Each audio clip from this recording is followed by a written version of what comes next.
চিত্রকূট সরজ নদীর তীরে অযোধ্যার দশরথের পাপের বর হয়ে ত্রেতার চৈত্রের শুক্লা তিথিতে এলেন রঘুবীর।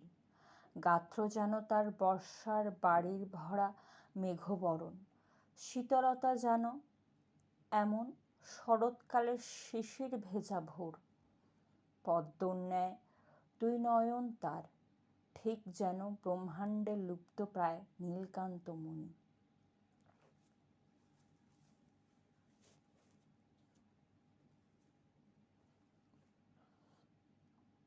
শুভ্রারের মিষ্টতাতে যেন তার ইক্ষর অধিক, কোমলতা যেন সদ্য ফুটে ওঠা কমল পদ্মের ন্যায়। তার স্পর্শে যেন সপ্তর্ষির প্রদানের কলঙ্ক মুছে যায়। চরিত্রের শুভ্রতাতে ঝিনুকের অন্তরালের মুক্তও যেন ম্লান প্রায়। 14 বছর স্ত্রীর সহিত সঙ্গে ভ্রাতা লক্ষ্মণ বৈদেহী বলেন, হে নাথ, সঙ্গী হব মম। চিত্রকূট হয়ে উঠিল যেন বৈকুণ্ঠ ধাম, জটাধারী সন্ন্যাসী রূপে স্বয়ং শ্রীরাম।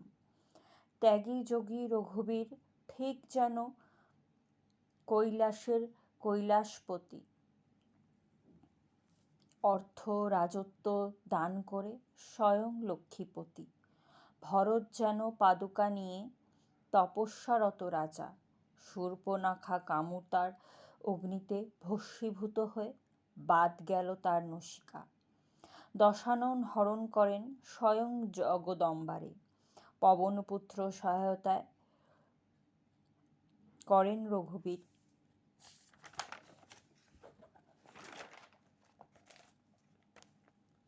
অঞ্জনাপুত্র হয়ে ওঠেন ভূধরা বিশাল পর্বত সম।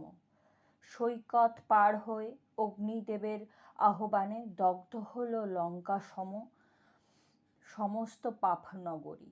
মুক্ত প্রদান করলেন সংকট মোচন, নবগ্রহ সহ বন্দী আরো কষ্টের প্রাণ। লক্ষণের প্রাণ দাই তুমি, প্রাণদাতা হে বজরং।